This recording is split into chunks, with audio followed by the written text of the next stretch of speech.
Buenas noches, estimados hermanos. Buenas noches, Dios les Buenas bendiga. noches, hermano Eduardo, hermana Marjorie. Igual, Buenas noches a todos los hermanos que nos acompañan y que quieren sacar el provecho necesario de este programa. Estamos en algunos cursos de teología. En este caso estamos con introducción al Nuevo Testamento, todo lo que es la introducción a la Biblia, hablemos así, teología bíblica, donde vamos a ir viendo todo lo que es el contexto. Inicialmente vamos a conocer el contexto, vamos a ir profundizando paulatinamente en muchos temas que nos van a ayudar a comprender el Nuevo Testamento. Es decir, vamos a entender a los escritores del Nuevo Testamento y para eso es necesario pues conocer el contexto. El contexto así nos va es. a decir realmente, nos va a decir realmente, o nos va a responder muchas preguntas que nos hacemos cuando vemos el Nuevo Testamento. Aquí tenemos hoy el tema de la literatura. Ya vimos grupos, ya vimos cuestiones políticas inicialmente, someramente, es decir, por encima, pero ahora vamos a entrar a otro tema igual de importante, la literatura. La literatura. La literatura son los libros, pero Ajá. los libros que no son bíblicos, los libros que no entraron al canon, porque a veces creemos que libros religiosos solamente los que tenemos en el Antiguo y el Nuevo Testamento, y resulta que habían miles de libros.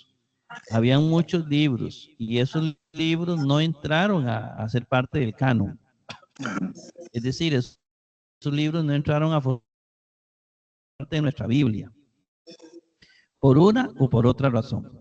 El Antiguo Testamento lo va a definir una reunión de judíos allá en una ciudad que se llama Yamne, dicen algunos eruditos, y ahí definen cuáles son los libros canónicos del Nuevo Testamento, allá por el año 90 después de Cristo.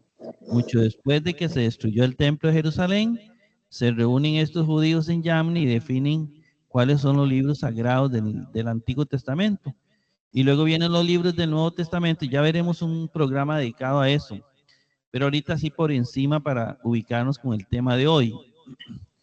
En el Nuevo Testamento van a entrar los que tenemos en este momento y que a través de la historia pues tiene su historia, digámoslo así, vamos a ver la historia en algún momento. Pero ¿qué pasó entre el Antiguo Testamento y el Nuevo Testamento? Ya no habían escritores.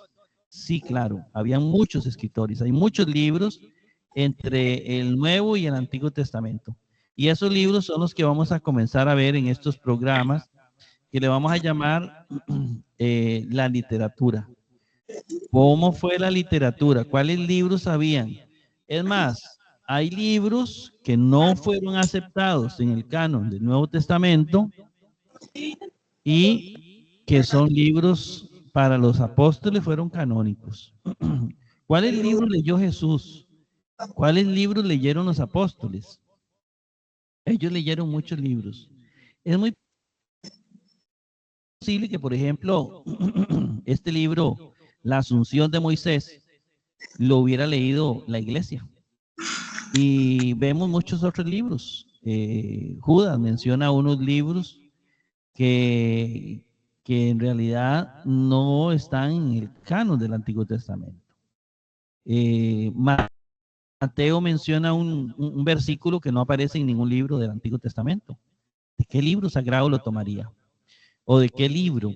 Entonces vamos a ir viendo que hay un montón de literatura, pero hay miles también de libros que desaparecieron.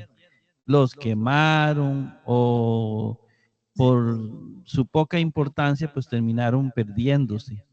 Sea como sea, la literatura nos dice que había muchos libros y algunos de esos se mencionan en la Biblia. Entonces uno a veces ve sus libros y dice, santísimo, ¿y este libro de dónde salió? Entonces, de eso trata este capítulo. La literatura, como dice ahí, y intertestamentaria. Intertestamentaria es entre los testamentos, entre el Antiguo y el Nuevo Testamento.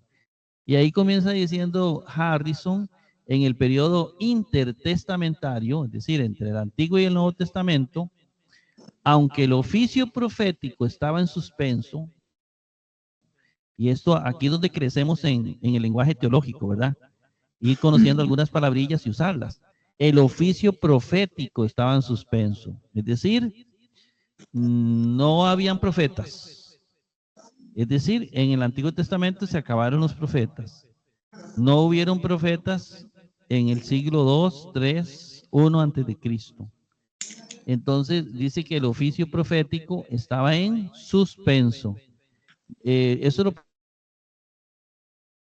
Primera Macabeos 4:46, en el 9:27 o 14:41. Los hombres no cesaron de pensar ni de escribir. Es decir, cuando terminó el Antiguo Testamento, que por ahí aparece el libro Malaquías, cuando termina el Antiguo Testamento, siguieron escribiendo libros, los judíos. Nada más que estos libros no entraron a formar parte del Antiguo Testamento, ni del Nuevo Testamento. Entonces vamos a ver cuáles son esos libros que se escribieron. Y dice Ellín, en el segundo, dime, Eduardo. una consultica, ahora que estamos hablando de los libros que no fueron aprobados en el canon bíblico, ¿ah? Una pregunta, porque tal vez muchos en la iglesia, muchos gente, hermanos que se congregan, puedan preguntar o escuchar esto. Estos libros no quiere decir que no están en la Biblia, pero no quiere decir que no es un delito leerlos. O sea, se pueden leer. No, No hay ningún problema. de ninguna manera, sí. Okay. No hay ningún problema. De hecho, bueno, aquí Harrison menciona mucho Macabeos. Ajá. No sé si usted lo ve, que Harrison se vale para todo, utiliza Macabeos. Y Harrison es uno de los pastores evangélicos más inteligentes que tiene la iglesia evangélica. Ajá. Ok, entonces... Entonces, digamos, dime. Si Harrison, que es uno de los pastores que, como tú lo dices, más inteligente de la iglesia evangélica, Asamblea de Dios, y este libro prácticamente desde un principio que hemos estado ya en la introducción, habla sobre el libro de Macabeos. Macabeos está solamente el libro de Macabeos está solamente en la Biblia católica, pero él lo está agarrando como una referencia para poder hacer este estudio teológico. Eso es lo que a mí me llama mucho la atención, porque está agarrando un libro donde él se basa para poder introducir este curso. Así es. Y no solo él, cuando estudiemos hay otro, ¿verdad? Hay otro, un alemán muy bueno, Philipp Bielauer, que lo vamos a ver más adelante. Es un curso de teología muy bueno porque nos habla también de todos estos libros. Él hace su introducción al Nuevo Testamento, más profundo que Harrison, y él comienza a tomar uno por uno todos estos libros que no entraron al canon. Recordemos que, por ejemplo, Macabeos y algunos libros del Antiguo Testamento fueron eliminados del canon por los judíos porque eran escritos fuera de Palestina, o porque eran libros escritos en griego. Macabeos fue escrito en griego, y al escribirlo en griego, para un judío, eso no es inspirado por Dios. Pero no es un libro falso, sino que más bien es un libro histórico. Es como decir, yo me leo un libro de historia de la batalla Santa Rosa. Entonces, la batalla Santa Rosa, para saber sobre eso, leo, pero no es un libro inspirado por Dios para llevarme a Dios, etcétera. Es algo parecido a eso. Entonces, para los judíos de Yamni, Macabeos no entró, y no solo Macabeos, Judith, ahí, ahorita los vamos a ver, no entran en el canon bíblico porque están escritos en griego. Y ser inspirado decían, bueno, primera característica, bueno, yo la voy a mencionar así, pero no es que fue la primera, no sé cuál fue la primera, pero ellos decían, primera característica, tiene que estar escrito en hebreo, ¿verdad? Tiene que haberse escrito en Palestina, y así sucesivamente. Entonces, pero esos libros nos ayudan a conocer la historia y nos ayudan a entender el mismo Nuevo Testamento o Antiguo Testamento. En este caso nos ayuda a entender el Nuevo Testamento, más o menos. Bien, en el segundo párrafo leemos así: fue así que surgió una extensa colección literaria. Es decir, comenzó un montón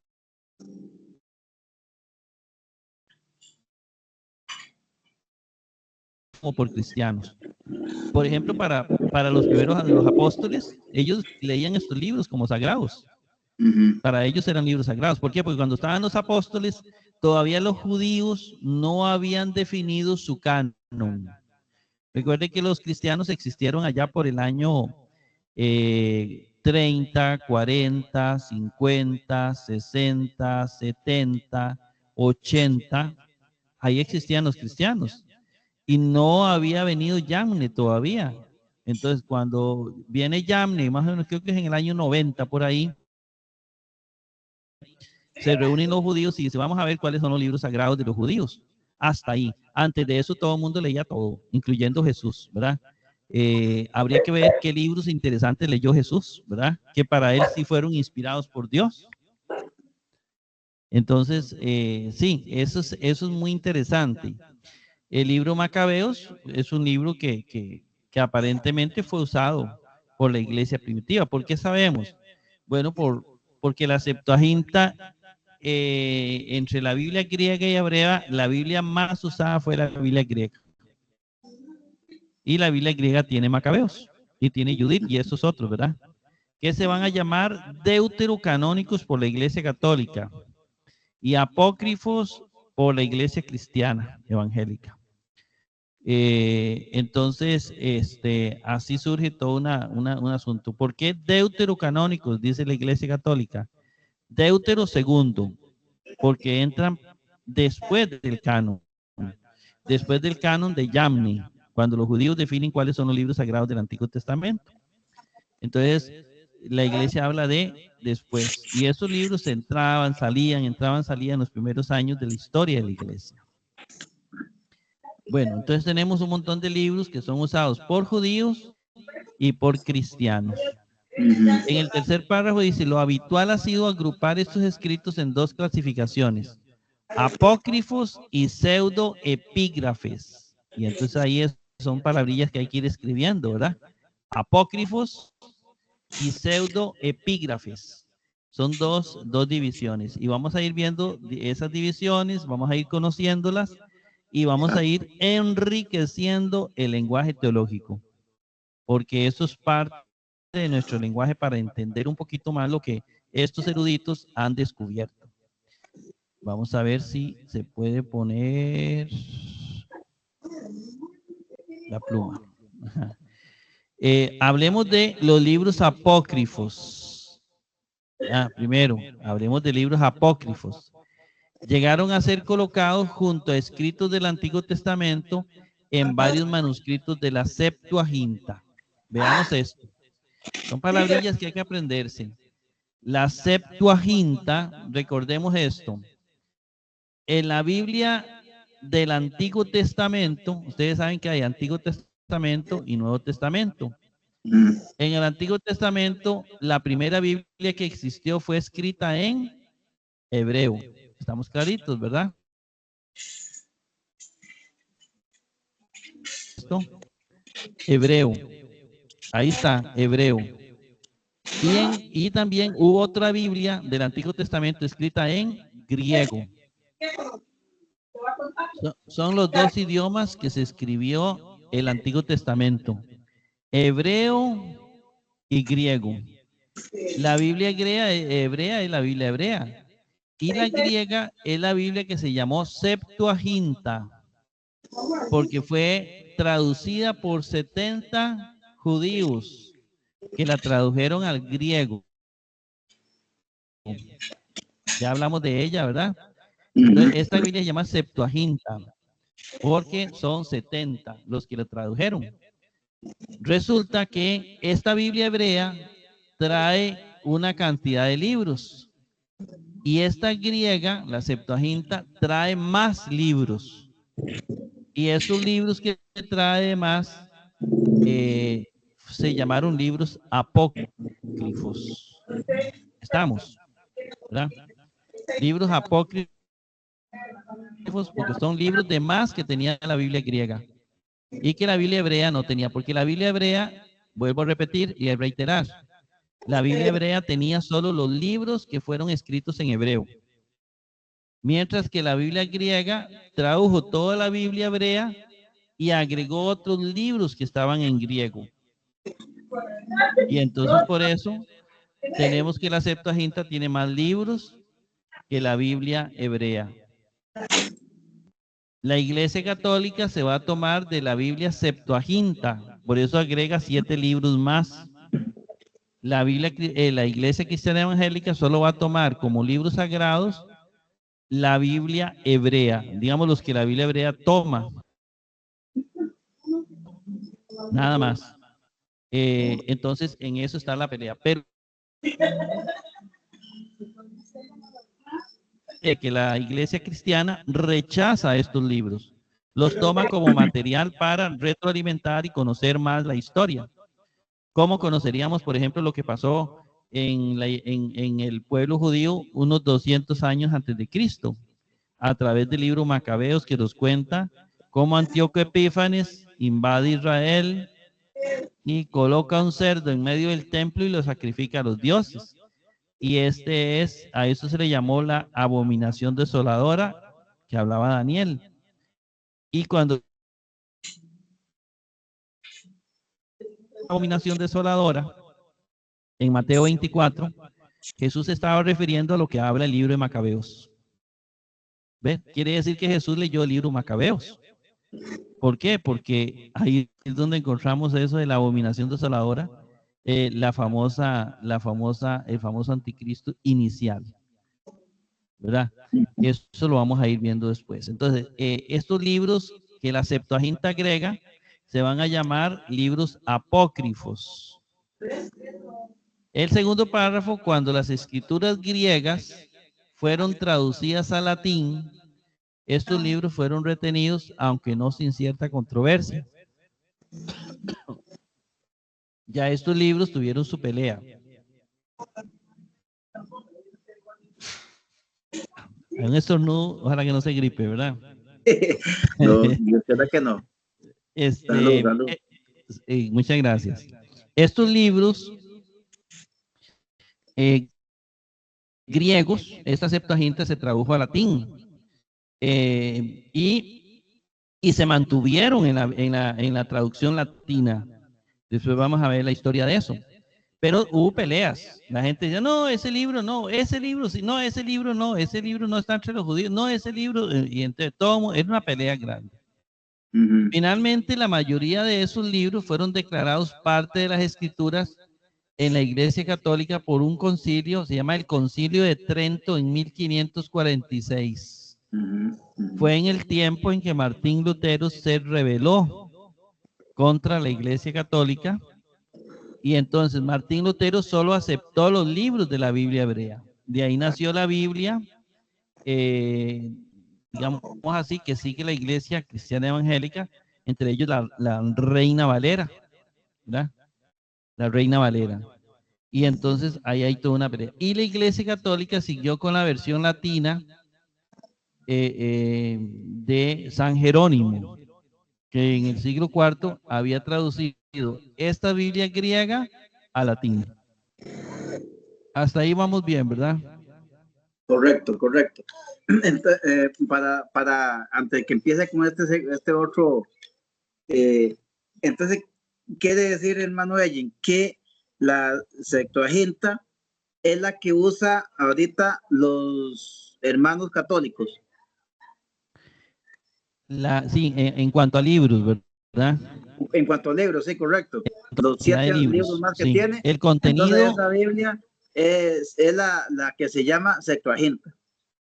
Septuaginta, Okay. que pasó a ser una traducción al latín, ¿verdad? Que es una Biblia que tradujo San Jerónimo y se va a convertir en la Biblia oficial de la Iglesia Católica, digamos, una versión en latín. Entonces, esta Biblia en latín de la Iglesia Católica desde el siglo IV hasta nuestros días es la Biblia oficial, Para los pero católicos. de los católicos, sí. Ajá. Ok. Y hermano Ellen, pero De ahí es la entonces, Biblia. De hecho, los documentos. la, Dime. es que digamos, en estos puntos son muy importantes tratarlos desde, ¿verdad? Y aclarándolos. Así es. Ahora, la Biblia católica es la Septuaginta, ok. La Biblia de los cristianos evangélicos tiene esos 7 libros menos. Así es. No quiere decir que ya porque tenga esos 7 libros menos, no quiere decir que estamos quedándonos a medio camino. No. ¿Verdad que no? Exacto. No. Por eso. No, más bien te voy a decir una cosa. Después vamos a ver un programa o una lección, una clase, Ajá. donde les voy a explicar cómo, por ejemplo, a partir de 1500, cuando vino Lutero en adelante, se comenzó a enfatizar en la Biblia griega. En la Biblia griega. La iglesia cristiana evangélica comenzó a enfatizar. Hubieron los primeros grandes de la Biblia que hicieron lo que se llama la Biblia crítica, la hizo la iglesia cristiana evangélica. Ajá. En este momento, la Biblia griega más famosa, la que usan todas las iglesias, incluyendo la iglesia católica, es la que hizo Nestle y Alan, que son teólogos protestantes, ¿verdad? Del norte de Europa, de Alemania. Y la iglesia católica es la que usa. Todas las iglesias la usan. Cuando nosotros usamos los textos de ahí y todas las Biblias traducen, la Jerusalén es una de las que traduce el texto griego. Por eso la Jerusalén es la Biblia más usada en la iglesia católica, porque ya ahí se basa en el texto de Nestle y Alan. Kurt Aland, ¿verdad? Que ya está muy mayorcito. Y entonces tenemos en este momento eso. Ahora, una Biblia que quedó desfasada, después vamos a ver la historia de por qué, fue la Reina Valera. Porque la Reina Valera tradujo al principio de manuscritos muy alejados del antiguo. Y después vinieron otros manuscritos que se descubrieron más antiguos.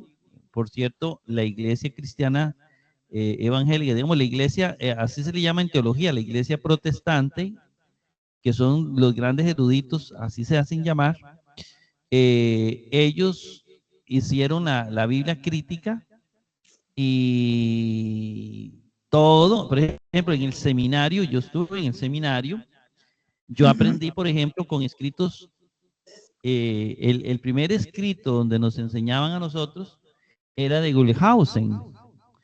Wellhausen fue un teólogo protestante y toda la teología que enseñaban en el seminario era de Wellhausen. Ajá.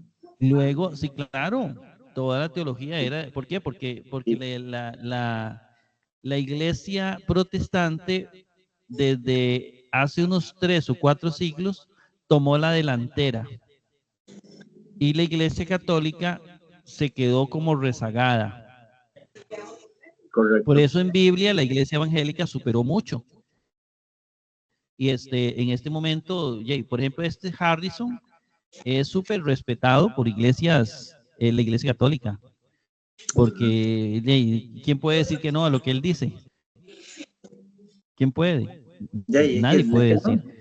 Al menos ella. Sí, De verdad que yo la palabra protestante no me gusta usarla para los cristianos evangélicos, no me gusta usar la palabra protestante.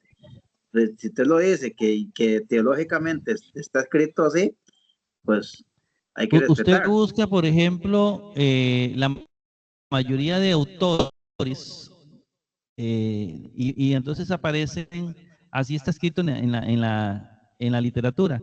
Y entonces usted va a encontrar teólogo protestante alemán, teólogo protestante suizo, y así sucesivamente, porque ellos no lo toman como algo ofensivo, sino como, más bien que es como más grande, más bien. como un Se sienten más orgullo, grandes. como un orgullo, sí, Un orgullo, se sienten sí. importantes.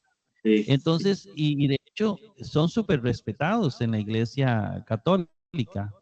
Wellhausen, los libros de Wellhausen era palabra de Dios en la iglesia católica. Ajá. Y no solo aquí en Costa Rica, sino en Roma.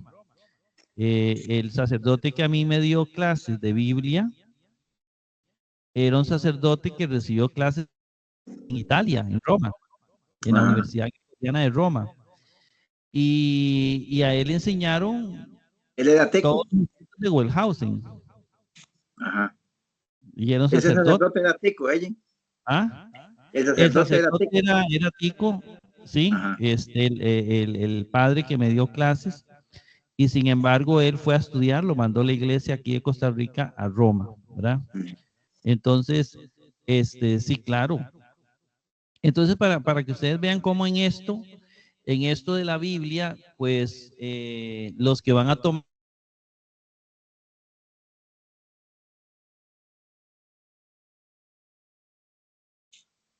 que descubrieron otros, y son protestantes. Al menos ahorita hay un sacerdote católico, Brown, no recuerdo el nombre, y él es lo último que se ha escrito en cuanto a los escritos de Juan, que yo les mencionaba. Las teorías que él usa en el libro, él es un teólogo, pero norteamericano. Toda la teoría que él utiliza es de teólogos protestantes. Por ejemplo, hablemos de Bullman. Bullman es palabra de Dios en la iglesia católica y en la iglesia protestante. ¿Y quién es Bullman? Teólogo protestante. Y él lo usa. Y así se usa, la mayoría, usted los busca, teólogo protestante. Entonces, arriba no hay pelea. Eso está como los equipos de fútbol. Los jugadores de Saprissa y la liga salen a tomarse un refresco juntos. Y la gente que los sigue salen a pelearse. Se pelean, o como en ¿sí? la política, ¿verdad? Es lo mismo, es lo mismo. Es lo mismo. En la iglesia católica, los grandes líderes se reúnen a hablar de la Biblia y se reúnen juntos y como hermanitos y la gente abajo peleándose. Sí, Entonces la pelea es como sí, que no va. Sí. Porque en esto de la Biblia se han descubierto muchas cosas y son cosas que nadie puede contradecir. Vea qué interesante, ¿verdad? Sí. No, está importantísimo esos datos, son datos muy importantes. Sí, claro. Esta parte de la literatura, y es que no hemos entrado a los libros para que ustedes vean qué interesante. Ajá. Dice aquí, por ejemplo, en círculos evangélicos, los mismos han sido leídos por algunas personas con fines de edificación. Es decir, ¿qué dice Harrison? Que estos libros que no están en el canon bíblico son leídos en círculos evangélicos con fines de edificación. Usted se lee Macabeos con fines de edificación. ¿Entiende eso? Lo que está diciendo Harrison. Que eso me edifica la fe. Que eso me fortalece la fe. Que yo leo el libro de Judith, o leo el libro de sabiduría, o leo el eclesiástico, o leo a Baruch, y eso edifica mi fe. Entonces, arriba no hay peleas. Es abajo donde están las peleas. El sacerdote que se pone a pelear con un montón de gente, con esto y el otro, o el pastor que se pone a pelear por esto es porque no ha leído lo suficiente. No ha llegado a ese nivel elevado que están los grandes teólogos arriba y que han descubierto que ya y todo me ayuda, todo me alimenta. Es correcto. Dice, pero sin ser considerados canónicos. Es decir, edifican mi fe, pero no son canónicos. Si no están en Y el canon. conste, Jesucristo los usaba, ¿verdad? Porque él los menciona. No O menciona sea, el nombre del libro, menciona las citas. en otras palabras, Egin, deberían de estar casi que en el canon. Deberían estar en el canon. De hecho, deberían estar en el canon porque de alguna manera usted ve hay muchos libros en el canon que a veces uno dice, por ejemplo, en el libro de los salmos, un salmo que dice, toma a los niños y estréllalos contra los muros. Si hay textos así de fuertes, ¿por qué no va a haber un texto de estos que hablan de las batallas de Israel? Es correcto, es ¿Ven? correcto. Pero eso, por eso, digamos, uno lo sigue leyendo y a uno le ayudan a crecer en la... Por ejemplo, canta mucho, vamos a ver si lo veo aquí abajo, es el libro de, vamos a ver, el de Tobías. Hay una parte de Tobías, pero bueno, ahorita aparece, que es una parte donde viene el acompañamiento de ángeles, que por ahí viene ahorita, que a mí me encanta mucho, pero no lo veo aquí. Porque hay una parte o todo, ahorita lo vemos, que son libros que edifican la fe. Y yo puedo leerlos, digamos, no incluyen nada malo. Ahora, la lista incluye los siguientes libros, dice, primera de Esdras y segunda de Esdras. Digamos, son más de 7, son miles de libros. Judith, los suplementos a Esther, sabiduría de Salomón, el eclesiástico, que es un libro precioso, Baruch, la epístola de Jeremías, el canto de tres santos jóvenes, la historia de Susana, Bel y el dragón, la oración de Manasés, primera y segunda de Macabeos. Eso está entre los libros estos. Ahora veamos qué significa apócrifo o qué significó apócrifo. En su sentido original significó cosas ocultas, secretas, esotéricas. Esotérico es lo mismo que oculto, ¿verdad? Pero en el nivel práctico de la palabra se puede considerar como un equivalente de no canónico. Es decir, libro que no entra al canon. En ningún momento significó libro falso. Solo libro que no es escogido para el canon. Es decir, libro no inspirado por Dios. Canónico es inspirado por Dios, ¿verdad? Ajá, sí. Entonces, y no canónico es que no está inspirado por Dios. Entonces ellos decían, ¿de dónde? De los judíos de Yamni. Inspirado por Dios lo que está escrito en hebreo. Lo que no es inspirado por Dios. Entonces, eso es lo que significa apócrifo. No canónico, no inspirado por Dios. La Iglesia Católica prefiere el término deuterocanónico. Ahí lo subrayo. Deutero, segundo, canónico. Entran a formar parte en el segundo canon. Deuterocanónico, que se entiende como reconocimiento canónico en fecha posterior a la del canon, pero que posee igual autoridad. Para eso significa la Iglesia, en la Iglesia Católica. Deuterocanónico entró a formar parte del canon, pero en un segundo canon después. ¿Por qué? Porque estaban en la Septuaginta. ¿Y por qué más? Porque supuestamente los apóstoles lo usaron. Entonces tenemos las ideas de estos libros en el Nuevo Testamento. Hay libros donde viene la lista de todos los pasajes del Nuevo Testamento que usaron libros deuterocanónicos y son demasiados. Entonces, eso significa que para ellos, porque todavía no se había definido el canon hebreo, el canon judío hasta el año 90. Entonces, la iglesia los terminó aceptando. Luego viene otro término, pseudoepígrafe. Ese otro término, pseudoepígrafe, que se le va a dar a otros libros. Entonces, a unos libros se les va a llamar apócrifos o deuterocanónicos, y a otros libros se les va a llamar pseudoepígrafe, ¿verdad? Entonces, este pseudo, bueno, no necesariamente, pero originalmente pseudo es falso. Se me devolvió. Pseudo es falso, pero no se usa en ese sentido, sino como seudónimo. Seudónimo,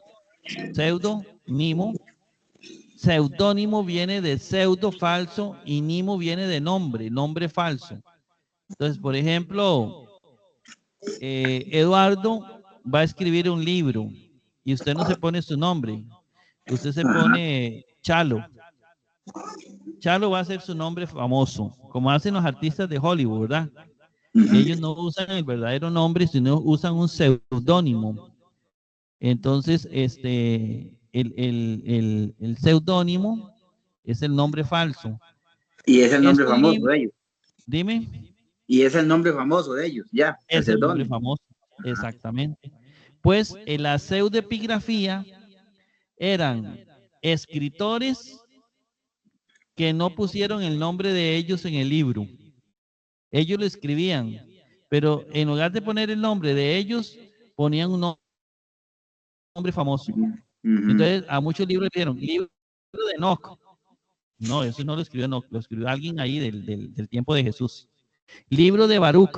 No, no era ningún profeta Baruch. Fue alguien que escribió y que le puso el nombre Baruch. Libro de Moisés. Ajá. ¿Ve? Y entonces no son libros de Moisés. Esa es la pseudoepigrafía. Era muy normal que la gente los usaba pero no con fines de mentir, sino podrían haber muchos fines, tal vez hasta incluso humildad. Yo no soy digno de poner mi nombre en este libro, por lo tanto, mejor se lo voy a atribuir a alguien que yo admiro, a Moisés.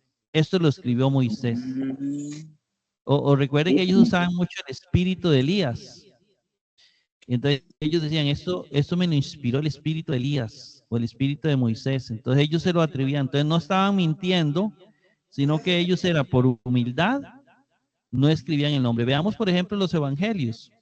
Mateo, no viene en ninguna parte quién escribió Mateo. Es decir, en ninguna parte dice, como las cartas de Pablo, que dice, Pablo escribe a la iglesia de tal, ¿verdad? Pablo sí ponía el nombre de él. Pero Mateo, Marcos, Lucas y Juan no ponen el nombre de ellos, son libros anónimos. Ok, entonces hay una razón por qué el sacerdote cuando va a leer el evangelio dice Santo Evangelio según San Mateo. Según, ajá. Porque después la gente decía, esto seguramente lo escribió Mateo, pero Mateo no escribió ningún evangelio.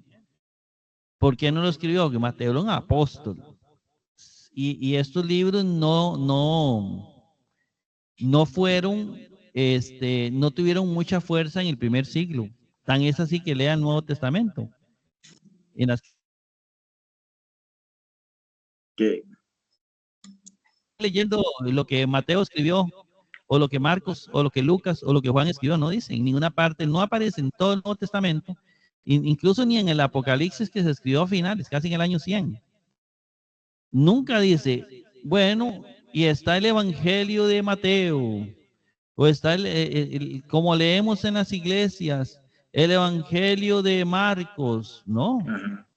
Entonces, esos libros fueron escritos por alguien que allá saber quién es, ¿verdad? Solo Dios sabe. Un seudónimo, entonces.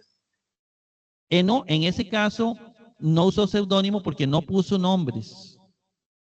No puso nombres. Digamos, el nombre de Mateo se lo puso otro más adelante. Ah, ok. Entonces, el seudónimo es como, por ejemplo, cuando yo hago el libro y digo, aquí Moisés escribiendo esto para esto y esto. ve, ya se pone un nombre falso el mismo. Ya, Pero ya. los libros, Mateo, son libros anónimos. Anónimos es que no quieren escribir quién los escribió. No quieren decir. Entonces, hermano, si Lucas no escribió el Evangelio de Lucas y se le atribuye de que Lucas también escribió Hechos de los Apóstoles, tampoco no se sabe. No se sabe. Usted lee Hechos, dice que se escribió para un tal Teófilo, Ajá, ajá. pero el título Lucas, o según Lucas, eso se lo pusieron después, ¿verdad? Porque la gente después, muchas décadas después, dice, es que eso seguramente lo escribió Lucas. Pero no puede ser. Entonces, ¿por qué? Porque son anónimos. Las Ah, cartas de Pablo sí sabemos que son ajá, Pablo, ajá. porque ahí dice, Pablo escribe esto. Pero también viene Correcto. una pregunta que vimos nosotros en Biblia. No todas las cartas de Pablo son de Pablo. Ajá. Algunos pudieron haber escrito que ese escrito lo escribió Pablo y es un pseudo epígrafe. Es decir, utiliza el nombre de Pablo porque Pablo fue muy famoso. Por la, por la, por la trayectoria de Pablo, digámoslo así. Exactamente, por la escuela Ajá. de Pablo. Es como las cartas de Juan. Es decir, hasta qué punto usaron a Juan y le escribió otra persona. Entonces, Mm, ¿por qué? Porque los eruditos, los que han investigado las cartas, descubren que, por ejemplo, una es escrita con un rasgo de palabras que la usa. Usted sabe que cuando uno habla, uno tiene una muletilla o muletillas o palabras que repite mucho. ajá. Usted lee, por ejemplo, una carta y a veces lee otras y usted dice, sí, pero esta carta no usa el mismo vocabulario de la primera. O sea, hay Esto diferentes fue historias, escrito por entonces. otra persona. Incluso las palabras cultas. Esto fue escrito por alguien que sabía mucho, o esto fue escrito por alguien que no sabía mucho. Y aparentemente entre esas están las cartas de Pedro. Las Entonces, cartas de eso. Pedro están dudosas. Ajá. Fue escrito por alguien, sí, y por alguien del primer siglo, por un buen cristiano, pero saber quién. Y cuando lleguemos a esas cartas, me estoy adelantando mucho, ¿verdad? No, pero Por, está importante, porque ya sí, llega uno a esas cartas y ya uno llega más, ya llega llega en preparado. línea. Sí, sí, sí, sí, claro. Sí, ¿no? Entonces ahí tenemos un dato bastante interesante porque la pseudoepigrafía, aquí estamos viendo la pseudoepigrafía en forma general, ¿verdad? De estos libros, pero el Nuevo Testamento está lleno de pseudoepigrafía. Entonces, vea usted que esto es interesante, apenas estamos introduciéndonos, Pero porque de esto está hay muy mucho. interesante, porque ella me llama la atención, porque, digamos, eso de que Lucas escribió Hechos de los Apóstoles, esto se enseña mucho en la cera de frente. ¿Usted me Ajá, entiende cuando yo digo cera de frente? ¿Ah? Ahí se enseña correcto. mucho eso, digamos. Le dan un estudio de Biblia y le dicen esto, Lucas, el Evangelio de Lucas, o sea, Lucas escribió Hechos de los Apóstoles. Sí, no, nada que ver. Entonces, esto, por eso le digo, usted no se está adelantando, porque ya lo está uno preparando para lo que viene más adelante, y esto me da a conocer a mí que a uno lo tenían, digámoslo así, casi que como engañado. Ahora venir a recibir esto de que Lucas no fue el que escribió el Evangelio de Lucas, le da a uno a entender de que ahora uno está aclarando el camino. Así es, así es. Y no, y yo veo también, Eduardo, algo muy lindo. Yo veo, por ejemplo, la inteligencia de Dios aquí porque no nos deja un escritor de los evangelios el nombre como para que nadie lo adore. La Y astucia, la tal vez astucia. por eso es que ellos no escribieron sus nombres, porque si no la gente los hubiera terminado adorando. Es correcto, sí, vanagloriando. Entonces, ¿qué hace Dios? Inspira a estas personas para que escriban el evangelio, lo que sabían de Jesús, pero no escriben el nombre porque la gloria es para Dios. Sí, amén, así Bueno, es. así lo Y veo yo, ¿verdad? no. Yo siento que, como usted lo dice, la astucia que tiene Dios Así es. para él, es que no hay otro igual, no hay otro igual. No hay otro exactamente. Entonces, eso Otro para igual. mí es hermoso. Es Claro, hermoso. claro. Así es. No, y como le digo, es que, vea, disculpa, es que a mí me gusta mucho aclarar estos puntos porque No, está para mí interesante. son muy importantes porque usted lo dijo, creo que fue el martes pasado, que ya nosotros con este curso debemos de ir usando palabras de teología y hablar de Eso, teología. Cuando uno se para en el altar a predicar, ya que lo reconozcan a uno como que uno está o que está en el camino que tiene que estar. Y así es. todo esto a uno lo inspira a muchas cosas de ella. Ujú. Así es, Eduardo. Vamos creciendo en el vocabulario teológico Es correcto. y así tenemos que Educándonos, ir viendo. educándonos. Ahora, eso donde la gente se va a dar cuenta y él lea los libros de los Ajá, grandes teólogos y entonces uno los va analizando. Por eso, sí. bueno, vea esto que importante solo con esta palabrilla Y no, pseudoepigrafía. estas palabras ya me comieron, ya me comieron. Claro, sí, sí, sí, sí, sí. Sí, no, y si las vamos entendiendo más adelante, vamos a ir viendo libros y uno dice, eso es pseudoepígrafo, Ajá. ¿verdad? Y que ya eso es lo que puede venir más adelante, ya uno mismo, investigar y tener más o menos a dónde puede colocar cada una de esas palabras. Sí, y ya cuando lleguemos a los libros, vamos a ir viendo los versículos y hacemos la comparación de este versículo con este para que notemos las diferencias. Ajá, Entonces, eso es importantísimo. Bueno, sí. dice ahí que muchos llevan el nombre de Enoc, Baruch, Moisés y otros, en tanto que los verdaderos autores son desconocidos. Ajá, Nadie sabe quiénes son los verdaderos autores. correcto. Entonces, yo siento que eso fue por humildad. Para mí fue por humildad, porque ellos no Sí, querían quitarle sí, ese lugar a Cristo, más que ellos eran gente muy, muy, muy piadosa y no querían quitarle lugar, la gloria para Cristo. es Entonces, correcto. Así eso es es. una forma de verlo, ¿verdad?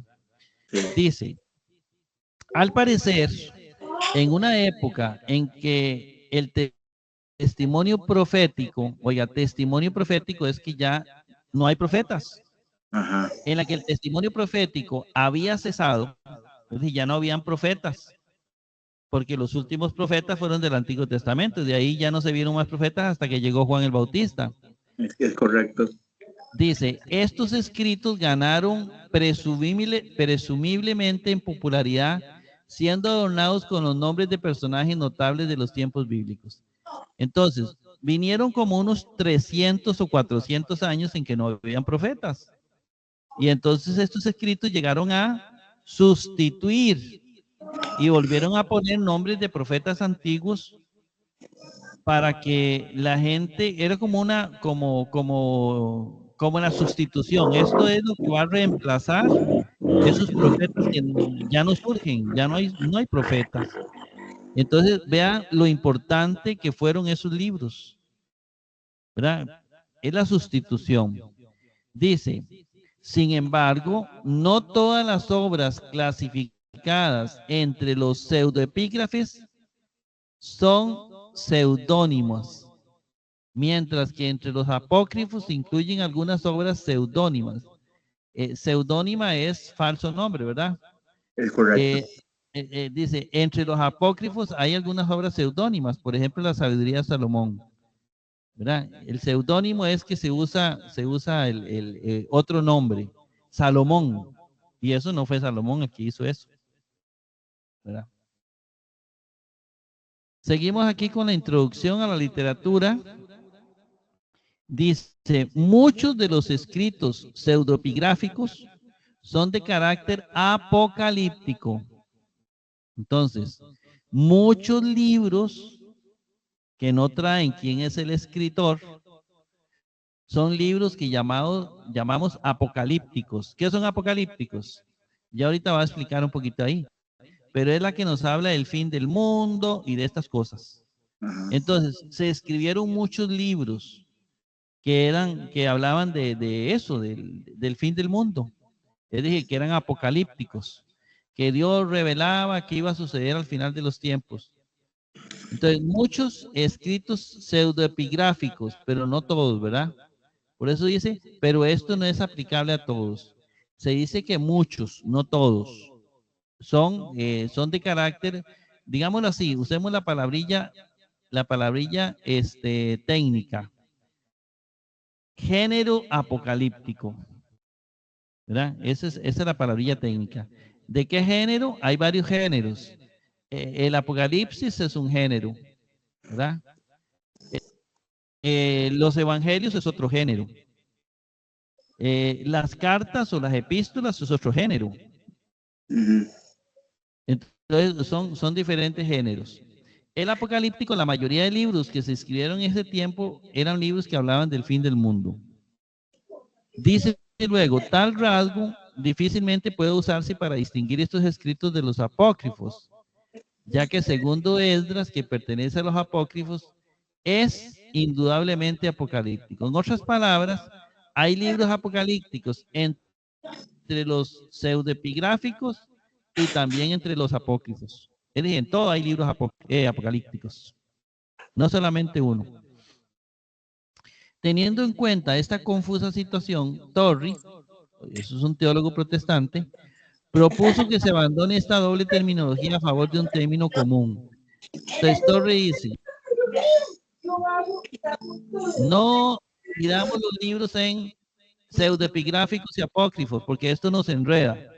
A veces usted agarra un libro y dice, no, ese es pseudoepigráfico, no, ese es apócrifo. Entonces, y es difícil saber qué es de uno y qué es de otro. Imagínense, ¿qué son los teólogos ahora uno? Imagínense, sí. Entonces dice, no, vamos a llamarlos literatura apócrifa a todo. Literatura apócrifa.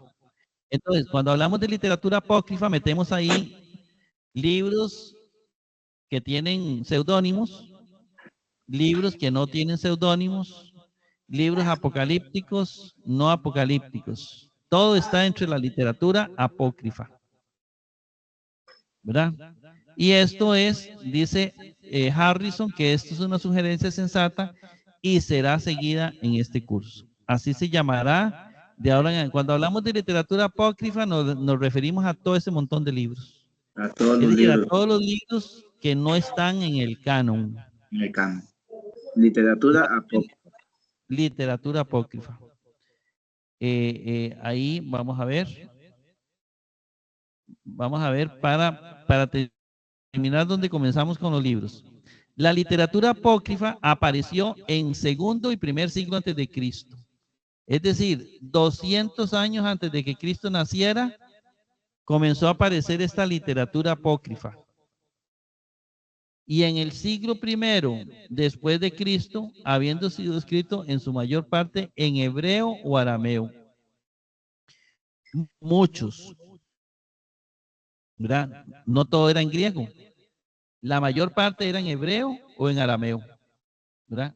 Dice esta literatura apócrifa.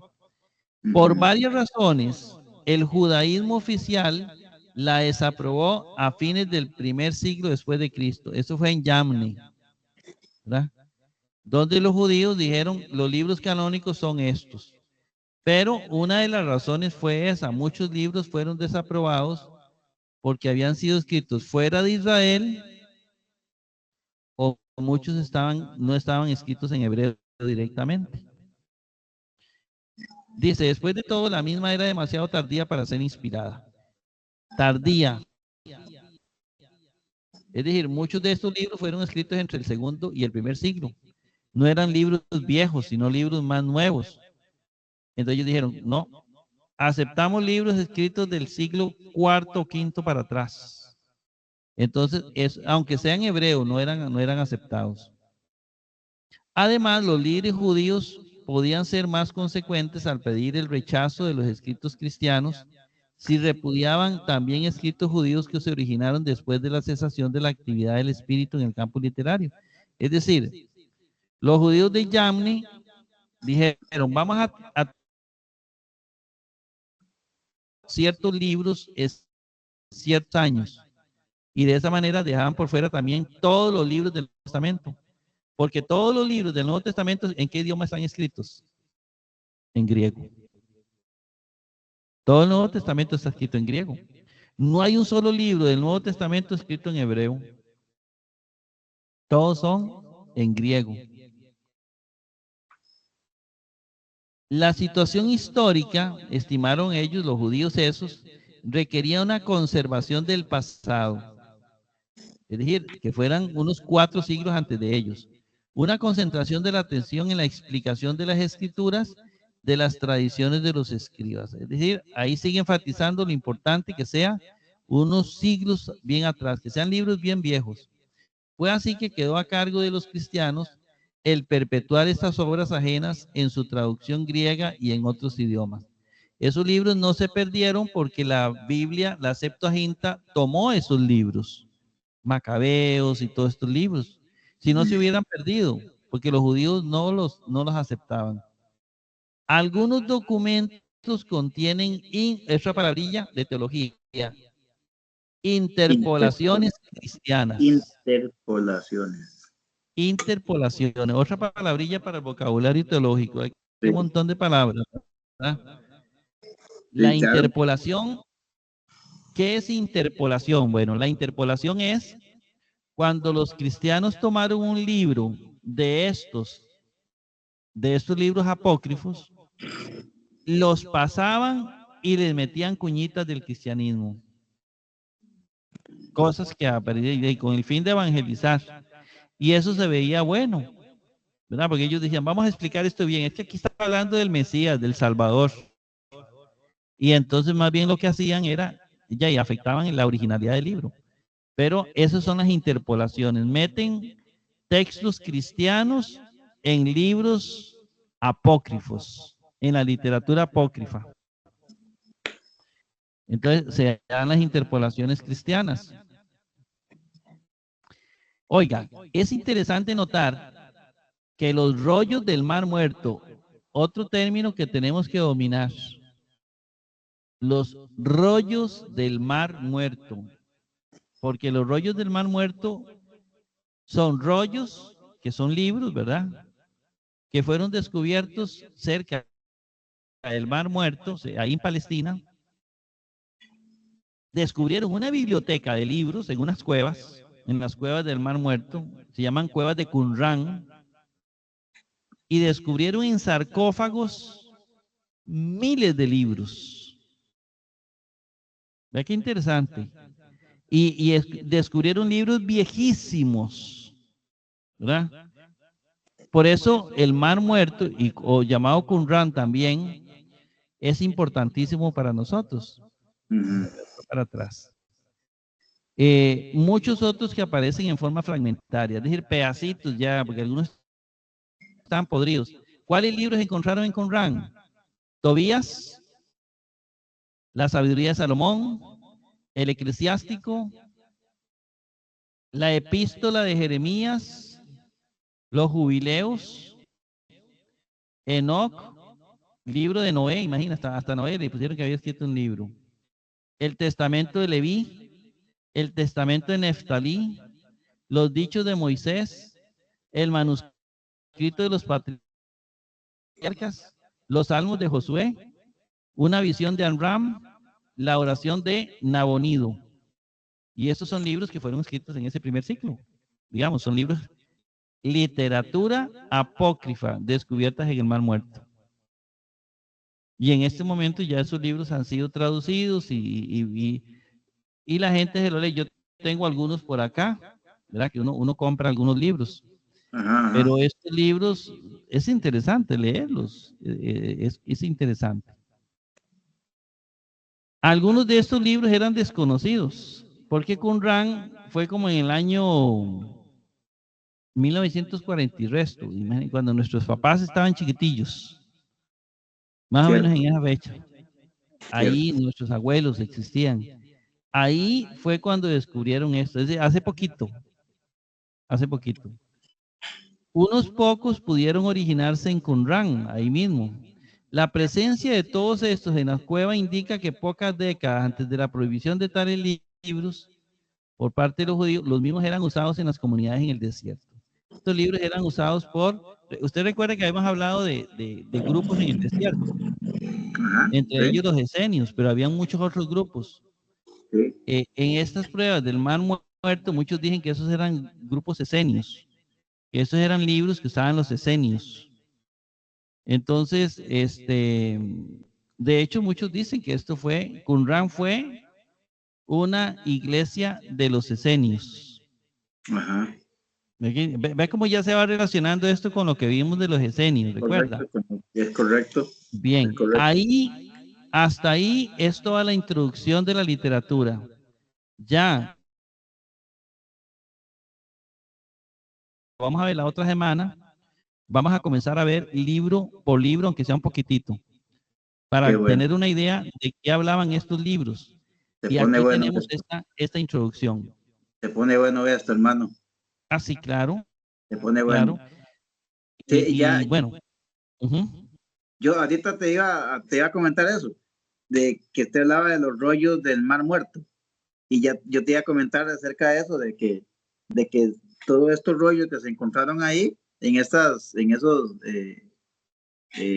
cuevas, Cuevas. tabernas, no sé, eso era causa del grupo de los esenios. Así es. Eso Ajá, dicen muchos. Ajá. sí, sí. Hay Lo mucha que, probabilidad de que fueron los esenios ujú, los que en las cuevas escondieron esto y por eso los tenemos hoy día, por los esenios. es correcto, sí, sí. No, no, no. Entonces, interesante. Ey, qué interesante, todos estos datos, estos puntos importantes que hemos visto a través de esta lección de hoy, que al menos esto que me causó mucho fue de los evangelios, como dice usted, Marcos no escribió el evangelio, No. Lucas no escribió Lucas entonces en ese caso no escribió los hechos de los apóstoles, como nos No. decían antes, en la celda de frente. Sí, no. Entonces, ya uno viene aclarando todo esto en este curso y, y no, no, no, bendito Dios, ya uno va empezando a ir creciendo más en lo que es teología. Y no, Así Eyen, es. qué lección más buena esta de hoy. Mm. Muy interesante. Se va poniendo más bonita conforme entremos adentro. Es correcto, es correcto. Bueno, Mar adentro, remando, remando, ya vamos. dos, sí, ¿verdad? 2 horas, pero muy importantes. Eh, Ahí solamente ir creciendo cada vez más. Había que verlo hasta acá para que no nos Sí, quedara cortadito el tema. Y yo creo, Eduardo, y Marjorie, que aquí el tema queda clarito. Cualquier cosita, yo les voy a mandar el link del video claro que sí, para claro que que lo sí. estemos viendo, analizando y profundizando. Es correcto, es correcto. Muy bueno, Bueno, muy bueno. lo dejamos por aquí para dejar de grabar. Que el Señor los bendiga Amén, amén. ricamente.